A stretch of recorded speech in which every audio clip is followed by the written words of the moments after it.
Quer dizer, vamos começar identificando os tipos mais conhecidos de autismo? Vamos.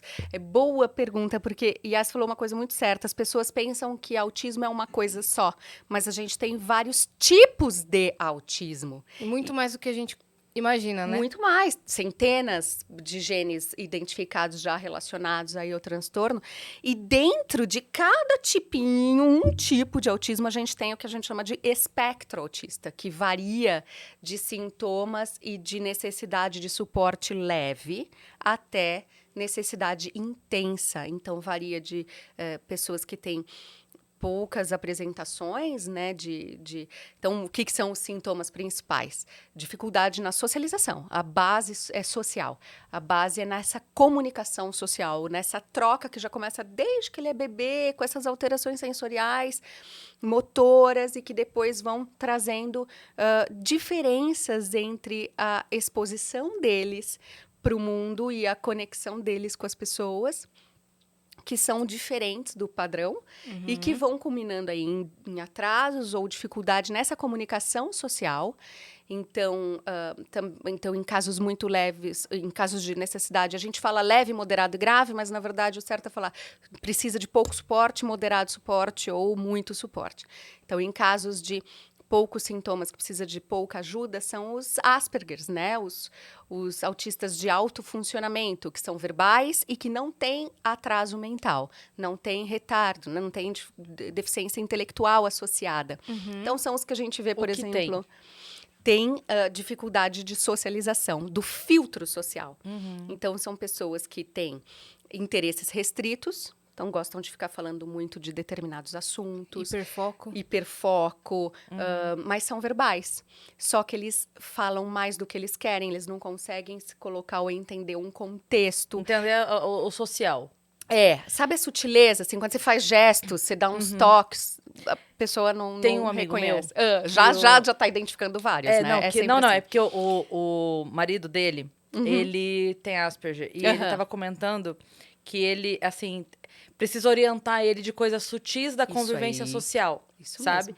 E que aí eles estavam numa loja um dia, os dois, e aí o marido dele arrotou na frente da vendedora.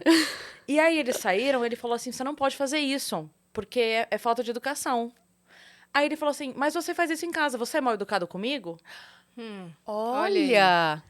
Aí ele falou, não, porque dentro de casa não a gente é tem falta uma de intimidade. É diferente. Daí ele falou, então me explica, porque é meio que um Excel, né? Isso. É tipo assim, aqui eu posso, aqui eu não posso, me explica pra eu saber a regra que eu tenho que seguir. Exatamente. Porque eu não entendo a O sutileza. funcionamento literal, né? Do cérebro. Exatamente. Tipo assim, concreto, se isso literal. é mal educado, então você é mal educado comigo? Exatamente. Esses pormenores, esse sim, porém, todavia, entretanto, é muito difícil, né? Porque é um cérebro que entende mais binariamente, assim, a situação. E tem esses interesses restritos, algumas podem ter estereotipias, hiperfoco e dificuldade nessa sutileza da socialização. Pode ter alguma dificuldade na fala, por exemplo, para entender, não entende duplo sentido. Claro que depois que aprende esse banco de dados que você coloca no Excel, você já relaciona o que você aprendeu. E ele tem a capacidade do aprendizado. Tem a capacidade. Por exemplo, nesse caso, aí ele foi e explicou. Ah, entendi. Então, em casa eu posso, com amigos e pessoas próximas eu posso. Aqui eu não posso, entendi. Exatamente. Aí, esse é o Asperger, né? Que são o autismo tipo 1, com o chamado leve, que é o que precisa de pouco suporte. Porque isso é importante também a gente falar, porque todo mundo acha que teu filho é leve. Então, eu sempre, ou que teu parente, ou que a pessoa que você conhece é leve. Porque eu saio às vezes vou em algum lugar e as pessoas que sabem que eu trabalho com autismo, que eu estudo autismo, sempre vêm falar comigo. Todo mundo tem um filho, um irmão, um parente, um sobrinho, um filho, um afilhado autista. E aí as pessoas vêm falar comigo querendo contar dessa criança e eu adoro falar sobre isso, então pronto, junta as duas pessoas. A fome com a vontade de comer, né? Exato, e aí a gente fica horas falando disso. Só que 100% das vezes as pessoas vêm e me falam assim, eu tenho um filho, parente sobrinho, primo. autista, mas é leve. Como se ser autista leve fosse ter menos autismo ou ter só um pouquinho de autismo. Isso não faz sentido, né? E todos pensam, porque quando a criança é pequena, os sintomas são muito sutis. E depois que ela cresce, isso vai entendi. trazendo mais prejuízos. À tona, né? Vem à tona uma série de padrões difíceis, né? De, às vezes, uma rigidez importante, uma dificuldade de se colocar no lugar do outro, uma dificuldade de flexibilidade mental, de aceitar mudanças na rotina ou no script do que quer.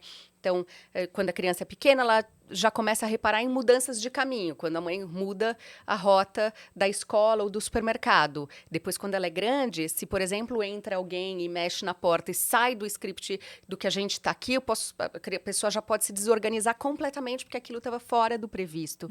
Então, são prejuízos para a vida. Igual o doutor Antônio estava contando ontem, né, aqui no podcast de vocês. Só é um transtorno quando causa prejuízos para a vida do indivíduo portador. Seja qualquer transtorno, né, seja depressão, ansiedade, autismo. Porque o autismo em si, um jeito de ser, alguns artigos têm falado até agora sobre uma personalidade autística, porque muita gente se identifica com alguns dos sintomas.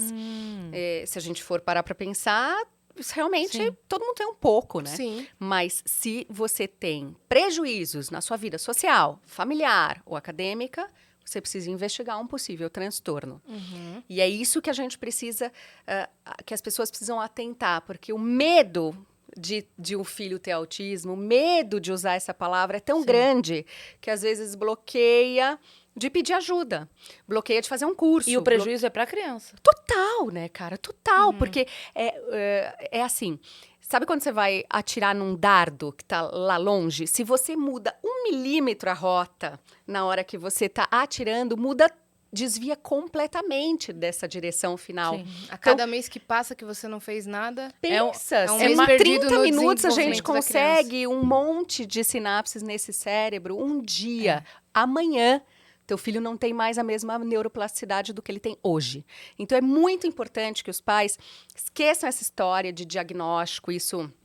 Claro, é importante porque daí os planos de saúde precisam reembolsar as terapias, porque aí a gente consegue ter acesso a tratamento na rede pública. Claro que o diagnóstico é importante, mas não fique esperando o diagnóstico. Não espera ter esse nome, porque às vezes ele nunca vem. O diagnóstico, o autismo, ele é um transtorno biopsicossocial. Você não tem um marcador biológico que vai te detectar autismo. Tipo, faz um exame de sangue e sai. um raio-x, não vai alguns ter. genes você até sabe, mas não vai, um raio-x saiu, mas a grande maioria não vai sair em exame nenhum exame genético, nem um exame de imagem, nem um exame de nada, porque é um conjunto super complexo de fatores biológicos, muitos genes envolvidos, psicológicos, cognitivos, comportamentais e sociais, porque assim, ó, a gente tem o espectro autista, que é, imagina, de um lado da folha ser tudo preto, do outro lado da folha ser totalmente branco. E a gente tem infinitas variações de tom cinza. Então, hoje, a régua está aqui, ó, no cinza claro. Então, todo mundo que tem um pouco de preto é autista. Todo mundo que está aqui na parte branca, não. Mas essa régua já mudou. Antes, a gente tinha... um autista, na década de 80, por exemplo, a gente tinha um autista para cada 10 mil pessoas. Hoje a gente tem um autista para cada 30 crianças, que saiu agora na última pesquisa, num jornal importante de pediatria, um JAMA, que falou sobre esses dados nos Estados Unidos. Uma em cada 30, cara, é muita criança. Deixa